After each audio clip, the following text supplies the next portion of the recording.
নমস্কার, আমি প্রদীপ্তা। আশা করি সবাই খুব ভালো আছেন ঈশ্বরের আশীর্বাদে। আজ যে অভিজ্ঞতাটি শেয়ার করব বা যে শেয়ার করেছে আমার সঙ্গে, সে নিজেও বুঝতে পারছে না যে ঘটনাটা সে কী নাম দেবে, ভৌতিক না অন্য কিছু। তার সঙ্গে এমন তো কিছু ঘটেছে যেটা হয়তো আমরা সাধারণভাবে অনেক কিছুই বলতে পারি। সেটা ভৌতিকও হতে পারে, আবার হতে পারে মনের ভুলও। তো আপনারাই শুনুন তার মুখ থেকে, শুনে আপনারাই বলুন যে এটাকে কী বলা যায়। এরকম আমাদের জীবনে কি হয়? তবে এটা বলতে পারি, প্রত্যেকের না হলেও কিছু কিছু মানুষের জীবনে কিন্তু এরকম ঘটনা হতেই পারে। সেটা ভৌতিক হতে পারে বা যে কোনো মনের ভুল হতে পারে, যে কোনো কিছুই হতে পারে।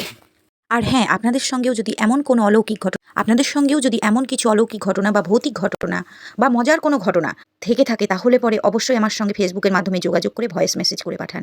তো চলুন শুনে নেওয়া যাক তার মুখ থেকে তার সেই অভিজ্ঞতার কথা।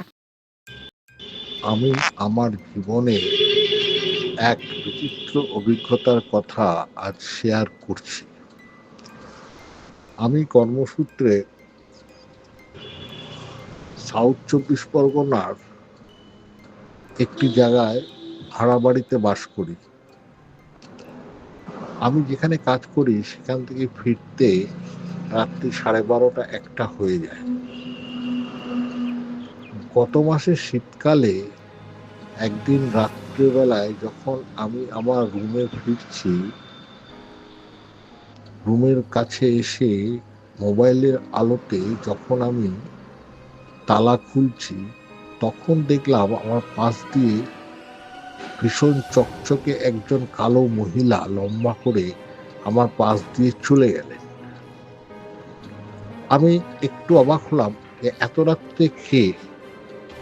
আমি ঘুরে তখন মোবাইলের আলোতে দেখলাম যে রাস্তা অবধি যতদূর দেখা যায় কেউ কোথাও নেই। আমি ভাবলাম হয়তো কোনো ভাড়াটে মহিলা রাত্রেবেলায় কোনো কারণে উঠেছিলেন। যাই হোক, পরের দিন সকালবেলায় আমার বাড়িওয়ালাকে যখন জানালাম যে এই এই ঘটনা আমার ঘটেছে, উনি সঙ্গে সঙ্গে ওনার সিসিটিভি ক্যামেরা চেক করলেন, আমাকে সাথে নিয়েই।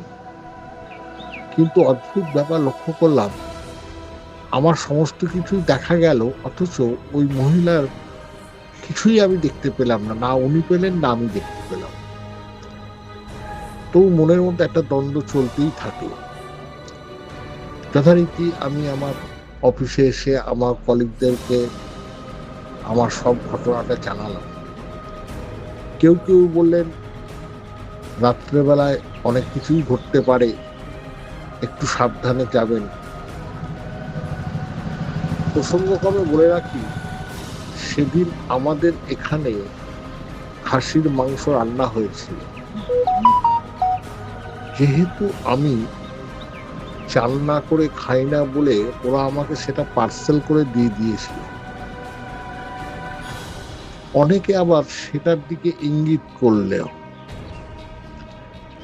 কিন্তু আমি ঠিক বুঝে উঠতে পারলাম না ঘটনাটা কি ঘটেছে। এত ভুল তো আমি দেখব না।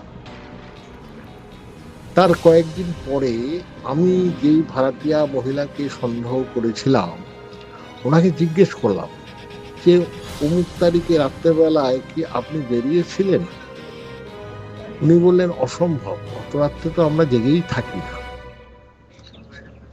জানি না, আজ পর্যন্ত আমি এর কোনো ব্যাখ্যা খুঁজে পাইনি।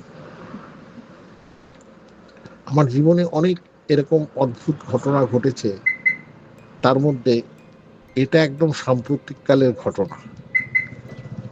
যাই হোক, আপনাদের সাথে শেয়ার করলাম। ভালো থাকবেন। নমস্কার।